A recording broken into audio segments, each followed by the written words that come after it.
하나님 말씀은 디모데전서 6장 11절에서 16절까지 말씀, 신약 성경 342쪽입니다.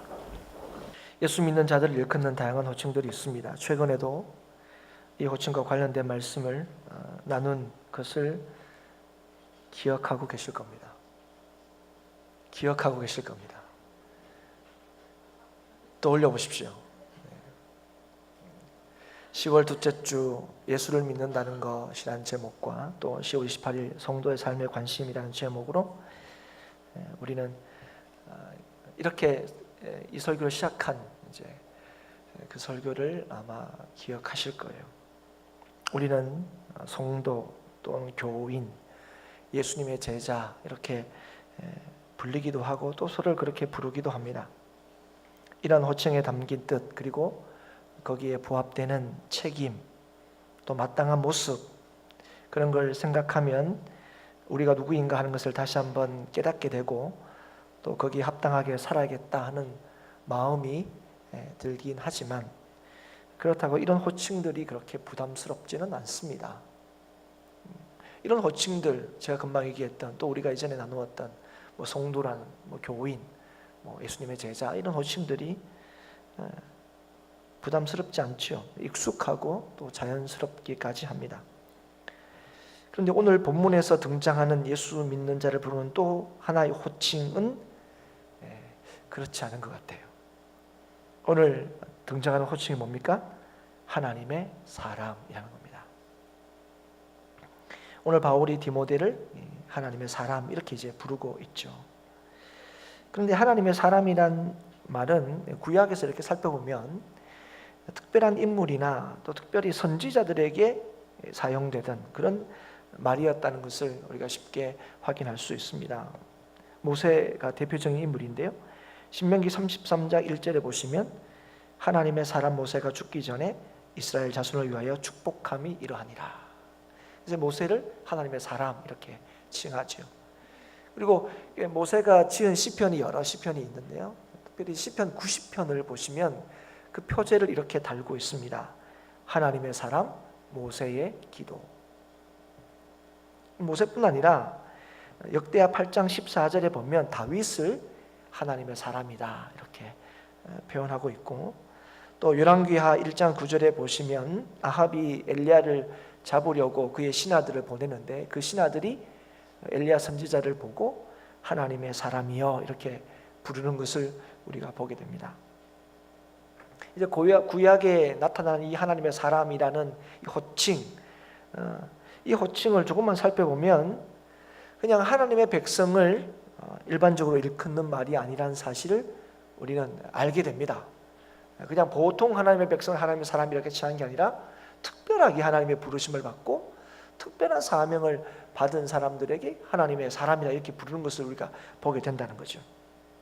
오늘 바울이 이제 디모데를 하나님의 사람이다 이렇게 부르는데, 그 부르는 이유가 구약의 선지자들처럼 그렇게 특별한 직분을 가졌거나 아니면 그런 사람처럼 좀 대단한 믿음의 사람이 되었으면 좋겠다 하는 그런 바람 때문에 이렇게 부르고 있는 것은 아닙니다. 물론 이 디모데는 우리가 아는 것처럼 우리가 흔히 얘기하는 평신도는 아닙니다. 당시에 목회자로 부르심을 받은 사람이죠. 그런데 우리가 평신도라는 말을 사실은 쓰면 안 되는 말인데 어쩔 수 없이 이게 이해를 돕기 위해서 씁니다. 평신도나 목회자나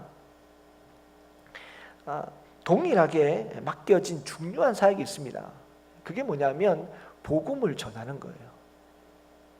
이 두 부류는 복음을 듣고 복음을 알고 복음을 믿게 된 사람이고, 그래서 복음을 전하는 사람으로 부름을 받았어요.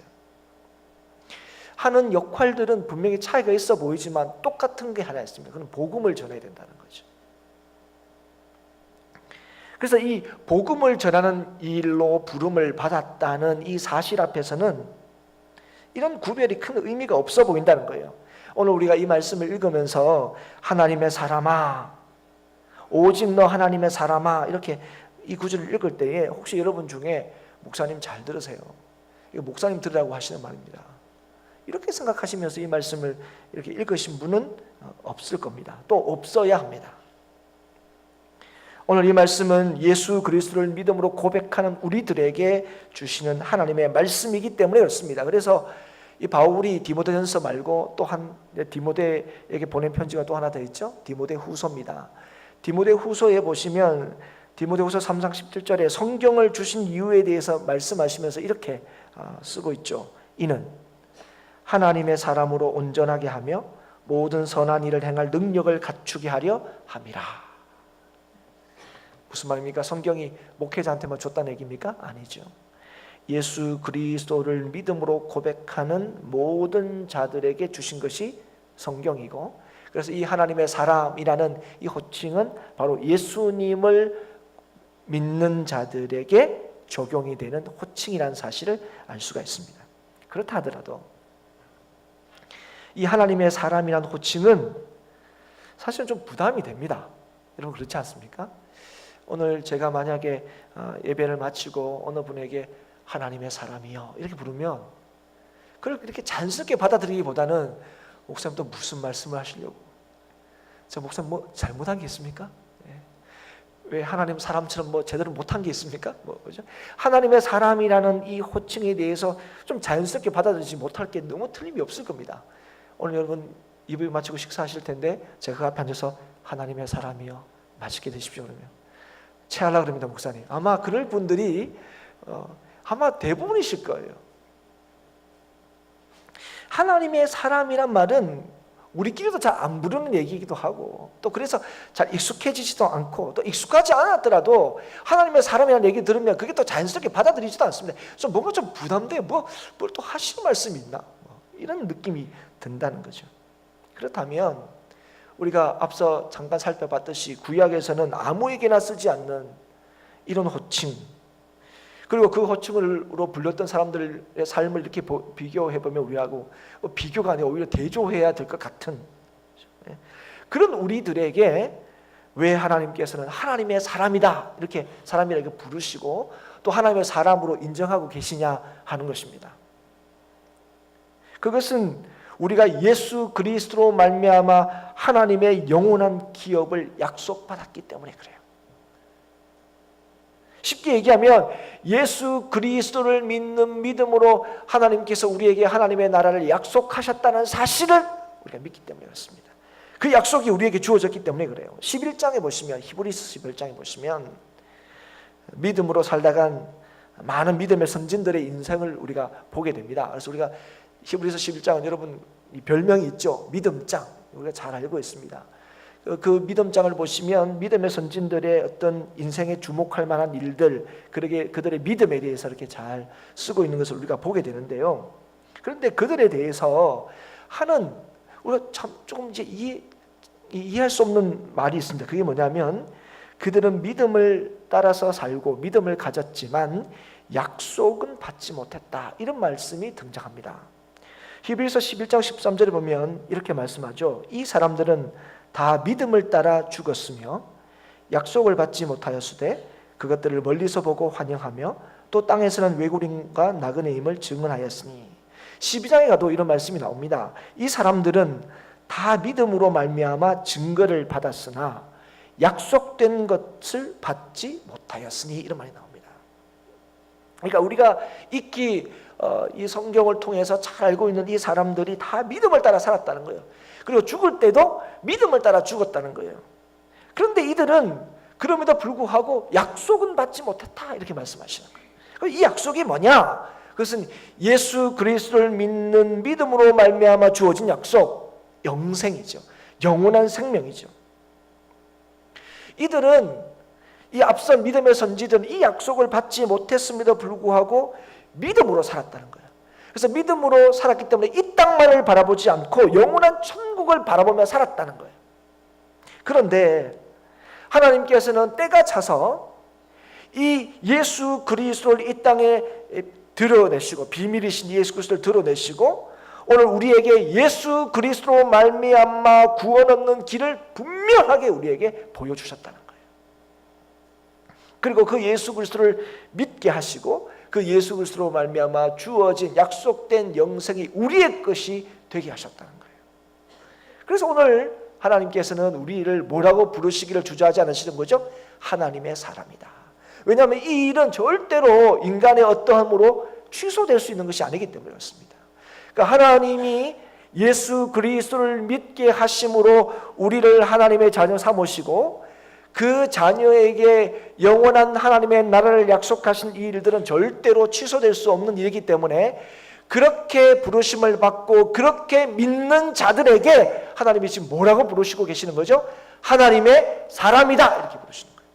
이전에는 구약에서는 정말 막 특별한 사람, 그죠? 오늘 보면 11장 정도에 기록될 만한 사람, 그래서 믿음을 따라서 이 땅 보지 않고 영원한 천국 보며 살았던 사람, 이런 사람들만 특별히 하나님의 사람이다 이렇게 불렀던 그 호칭을 오늘 비밀이신 예수 그리스도를 이 땅에 온전히 드러내시고 그 예수 그리스도를 믿는 자들에게는, 그래서 영원한 생명을 믿는 자들에게는 오늘 뭐라고 부르시게 되었다는 거예요? 하나님의 사람이다 이렇게 부르게 되었다는 거예요.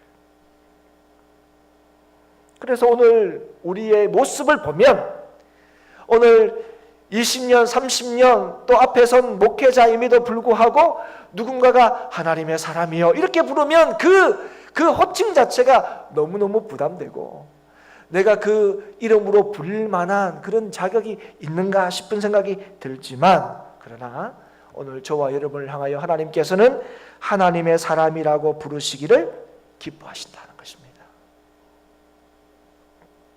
그래서 오늘 이 하나님의 사람이라는 이 호칭은 우리에게 우리가 누구인가 하는 것을 분명히 말해줍니다. 우리가 누구인가. 그리고 동시에 그래서 우리가 어떻게 살아야 하는지를 말씀해 주는 거죠. 하나님의 사람이라는 것은 단순히 우리를 부르는 호칭에 그치는 것이 아닙니다. 하나님의 사람은 우리가 누구인가, 우리의 정체성을 보여주고 말해주는 거예요. 우리가 누구냐는 거예요. 그러니까 성도, 교인, 이건 좀 약간 뭔가 좀 포장이 되어 있는 것 같아요. 근데 하나님의 사람은 너무 직접적이죠. 하나님의 사람이라는 거예요.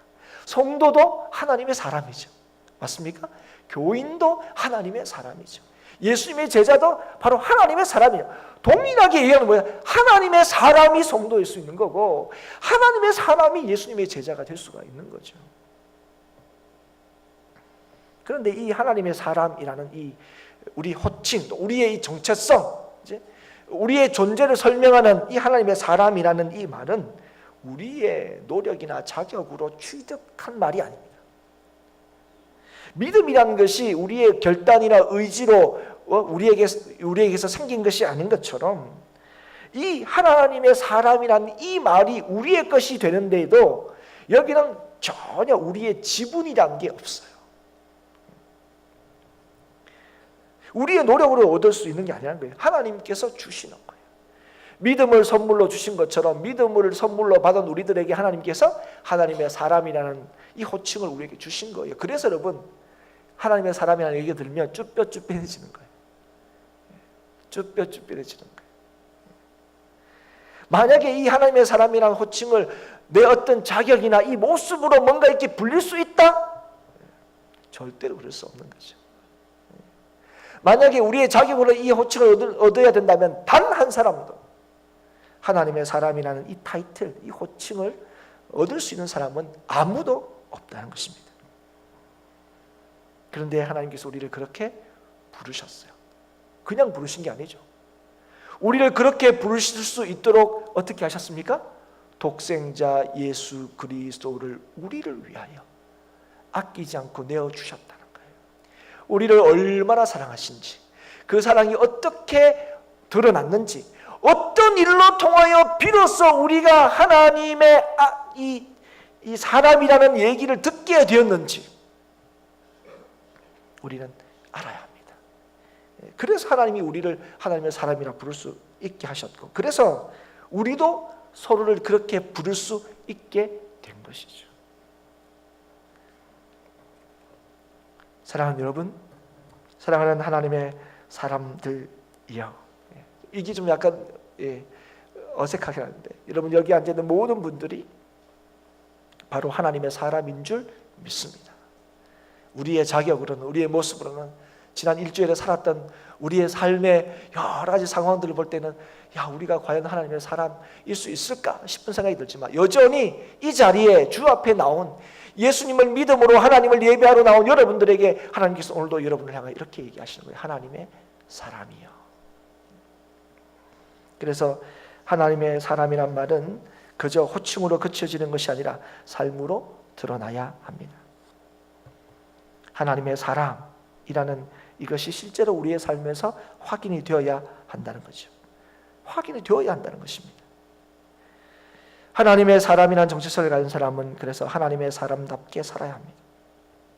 그런데 누가 이런 마음을, 누가 이런 생각을 할 수 있느냐? 그것은 하나님의 사람인 것이 얼마나 큰 복인지를 아는 거예요.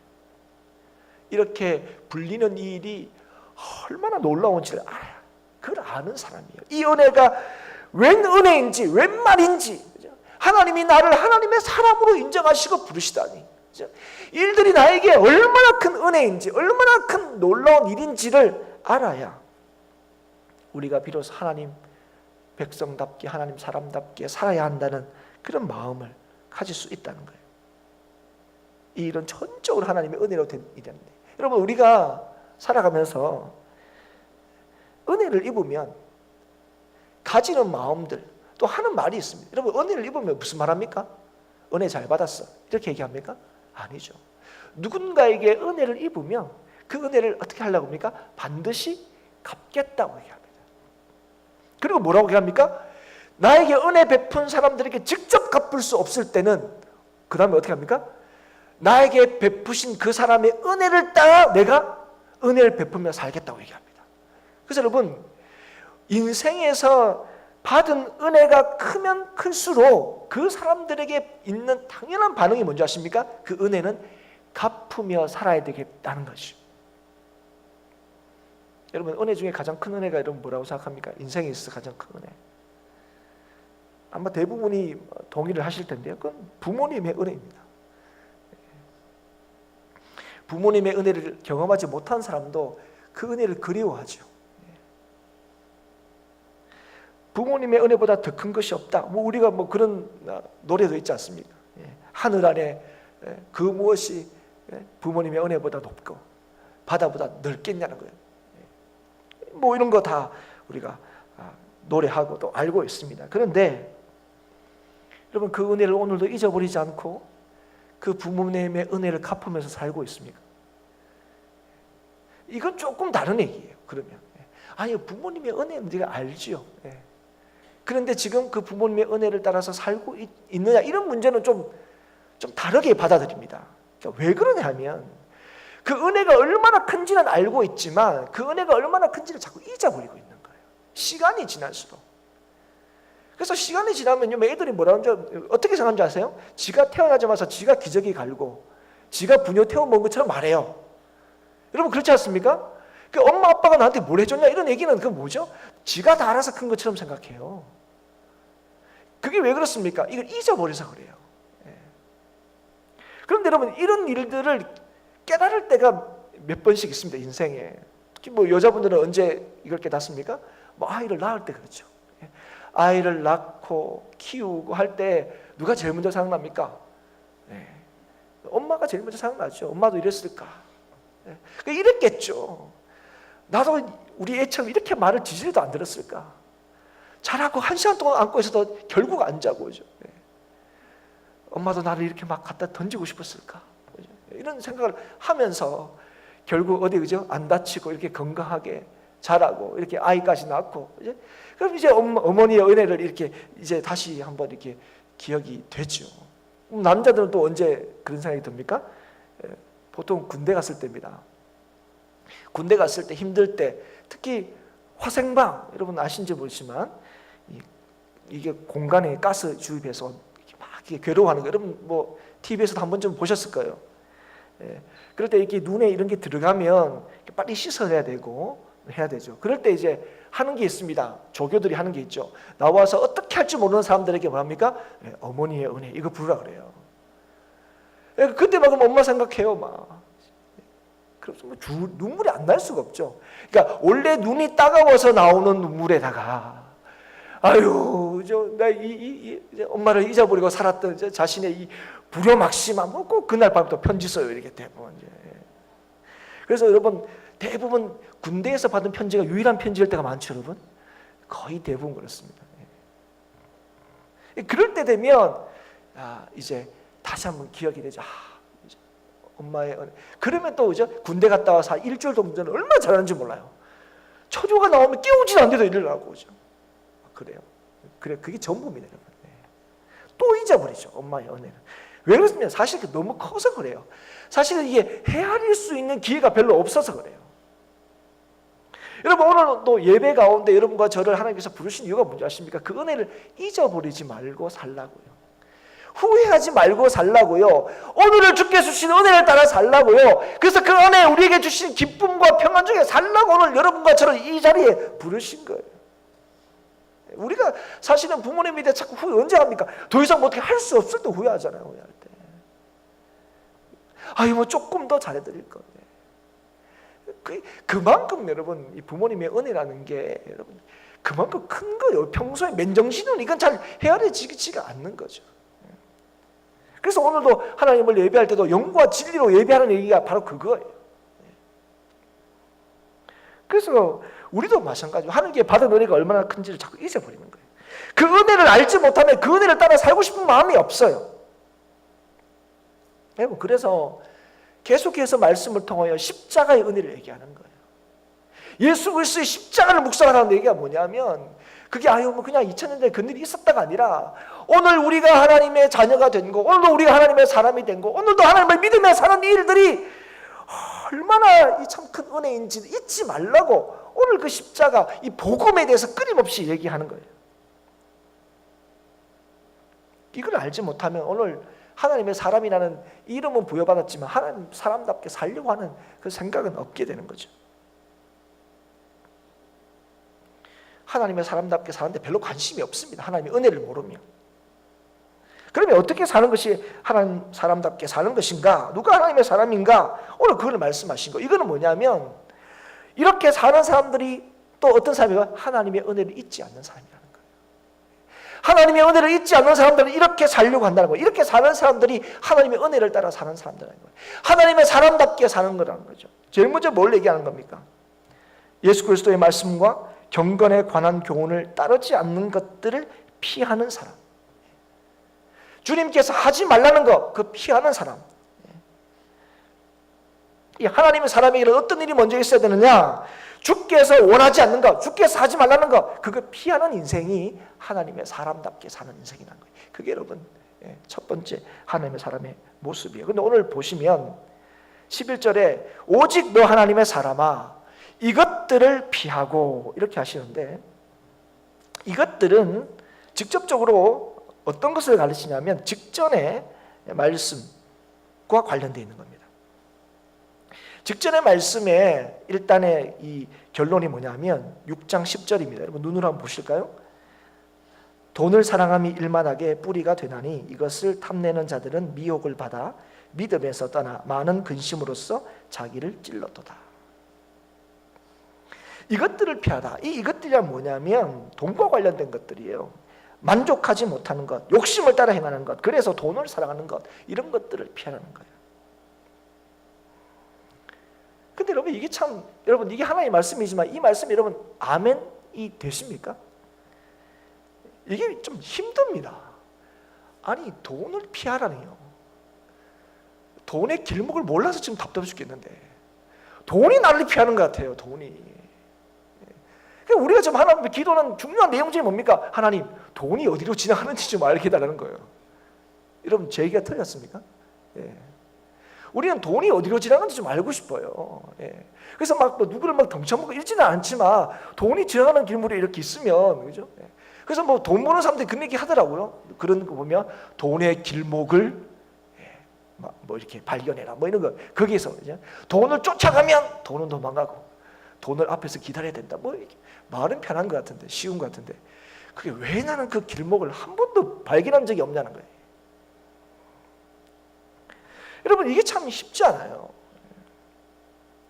왜냐하면 돈이면 그죠? 인생의 대부분의 문제가 다 해결될 것 같은 세상에 우리가 살고 있기 때문에.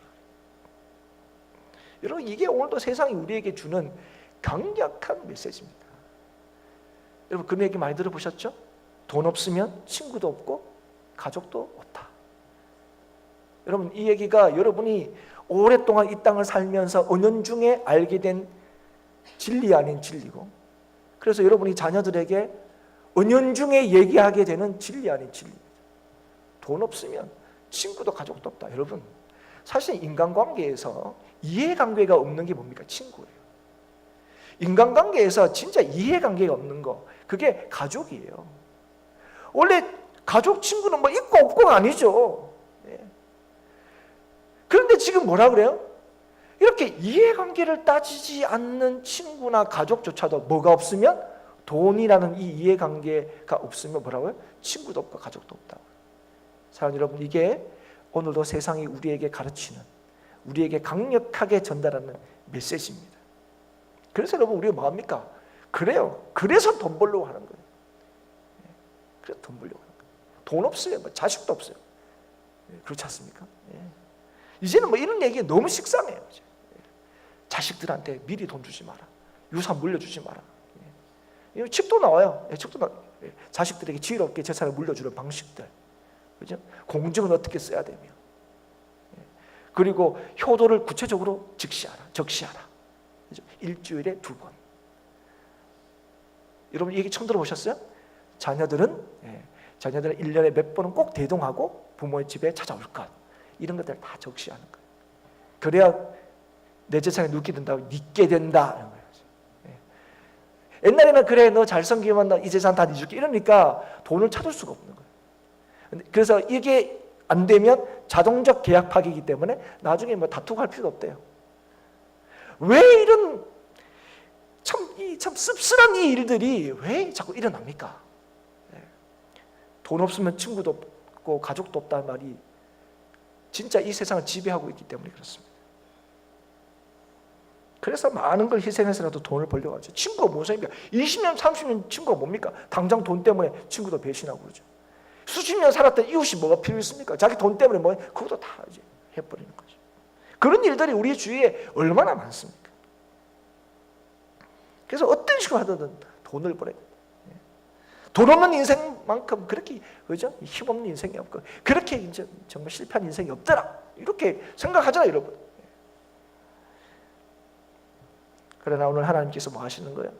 뭐라고 말씀하십니까? 하나님의 사람에게 이런 것들을 피하라는 거예요.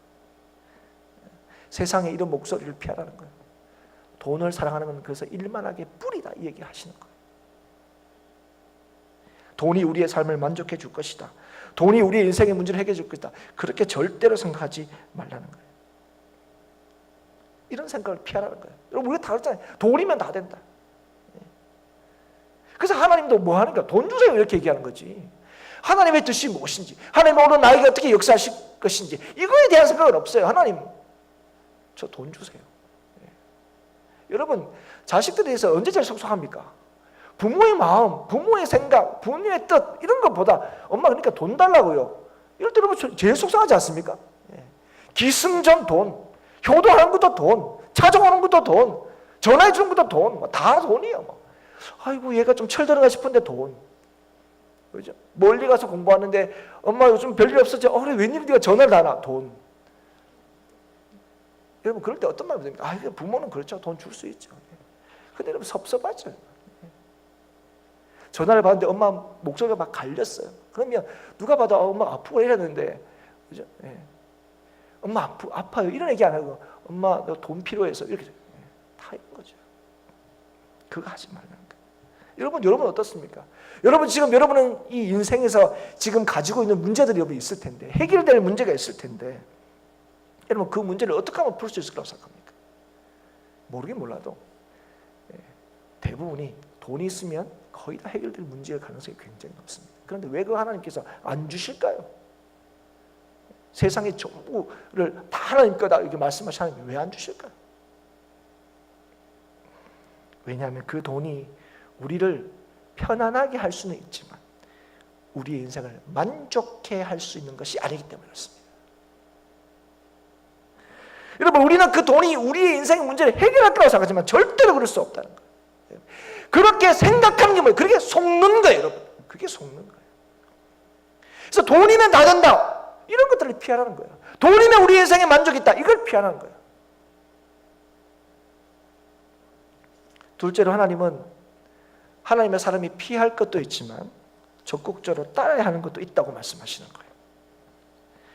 하나님의 사람들, 예수 믿는 사람들을 피하기만 하는 사람들이 아닙니다. 그렇죠? 거리를 두는 사람이 아니에요. 적극적으로 해야 될 일이 있는 사람이에요. 그래서 여러분 잘 들으십시오. 예수 믿는 사람은 나는 뭐 안 해서 예수 믿는다 이렇게 얘기하시면 그 반쪽짜리예요. 그러니까 반쪽짜리는 진짜가 아니라는 겁니다. 예수 믿는 사람들은 늘 두 가지가 있어야 돼요. 하나는 하지 않는 것이 있어야 돼요. 피하는 게 있어야 됩니다. 그리고 두 번째 뭐죠? 하는 게 있어야 돼요.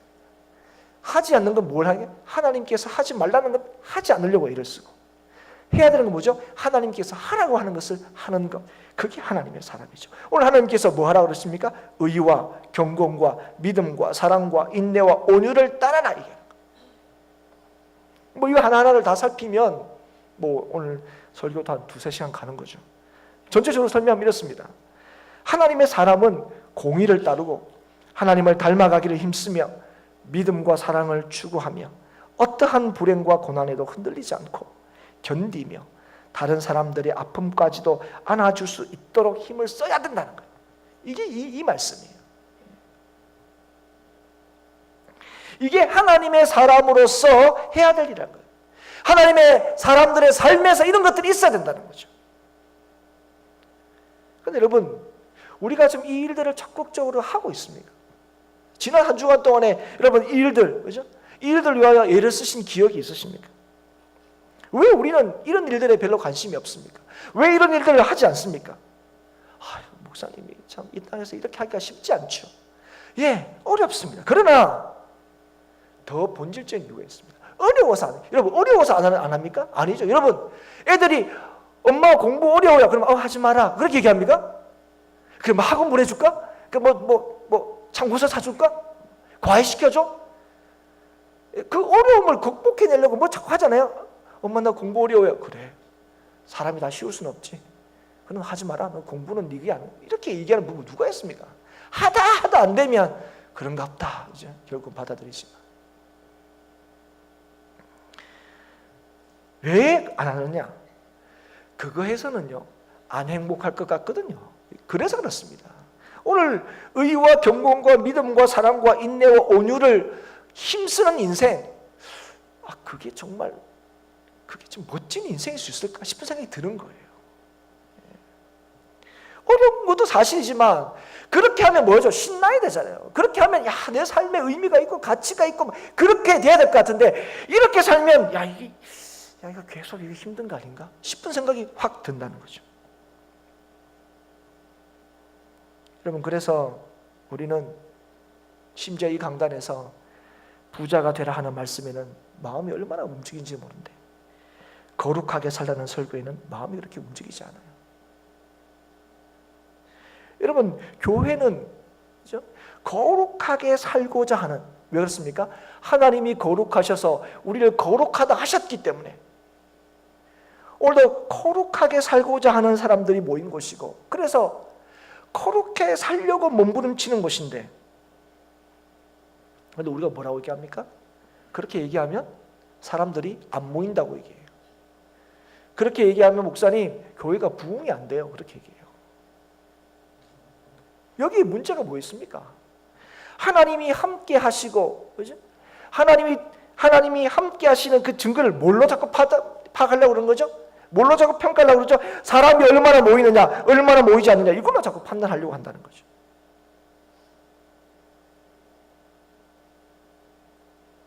여러분, 오늘 여기에 모인 우리들은 거룩하게 사는 것이 무엇과도 바꿀 수 없는 복임을 믿는 사람들입니다.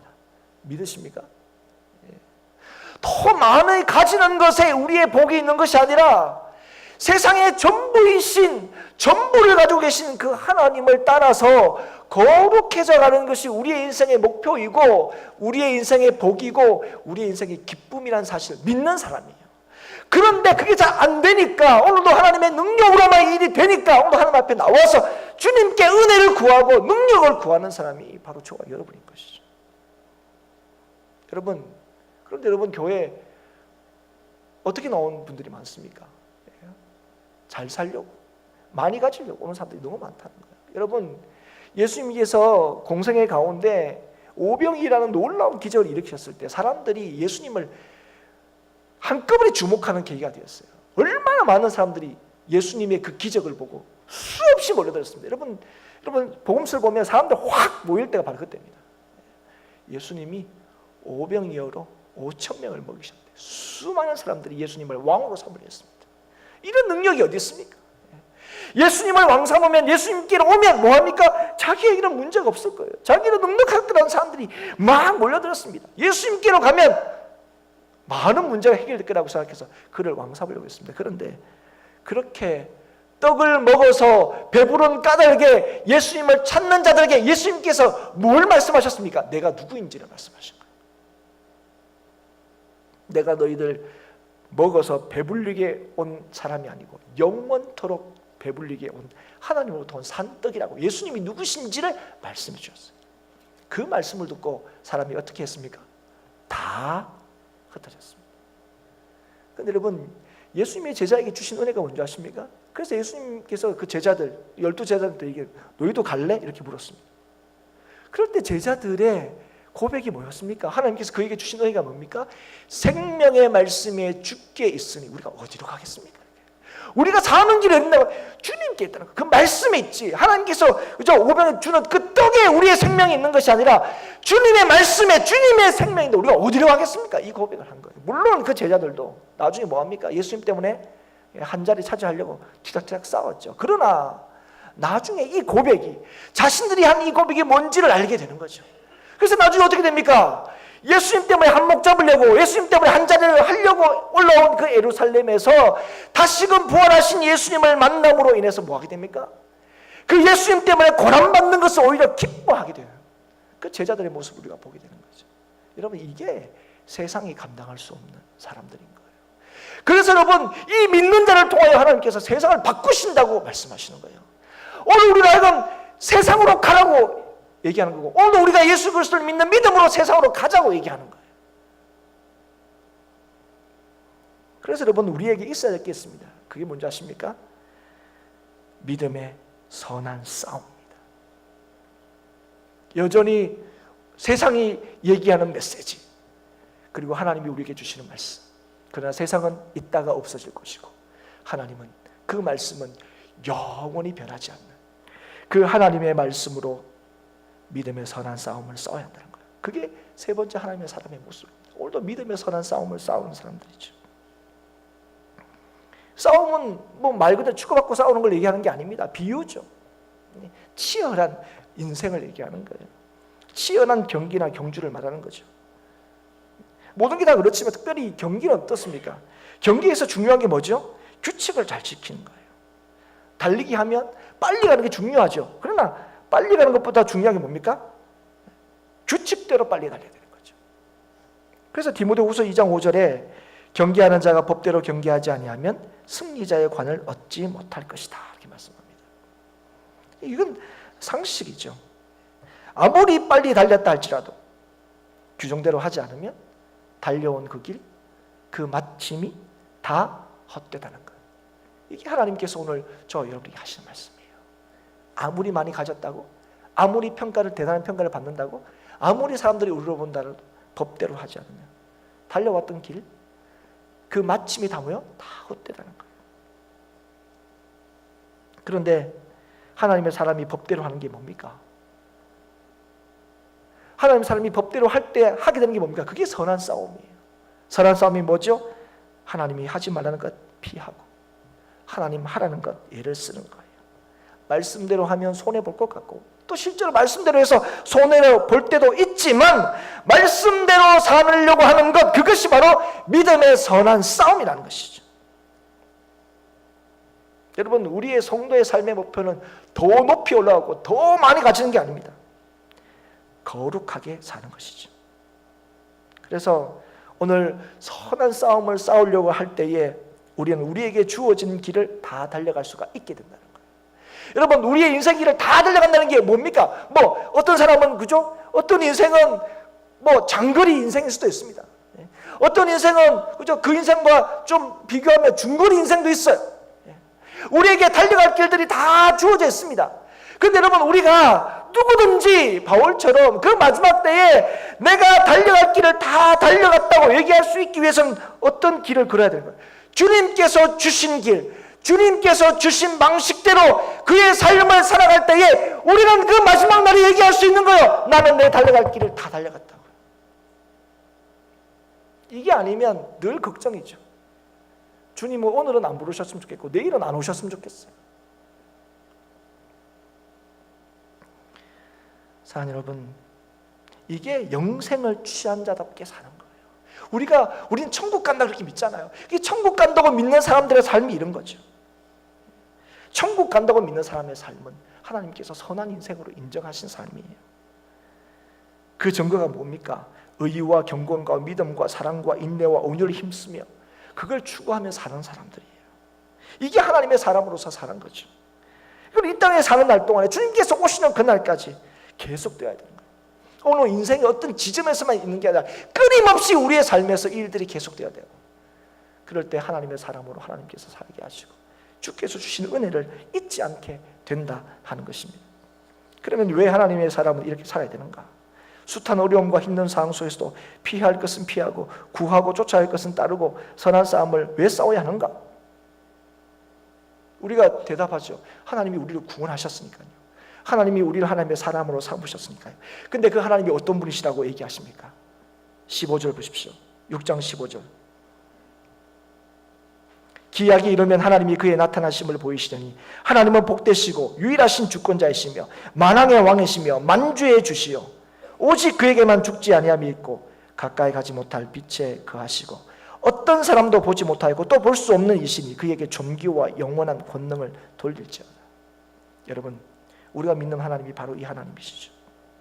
만왕의 왕, 만주의 주, 이 세상을 다스리시는 유일한 통치자, 이 세상뿐 아니라 누구도 가질 수 없는, 흉내낼 수 없는 영광과 권능을 소유하고 계신 분, 이 하나님이 바로 우리를 찾아오셔서 우리를 사랑하신다고 말씀하시고 예수 그리스도로 말미암아 우리를 하나님의 사람으로 택하시고 부르시는 하나님이시기 때문에 그렇습니다.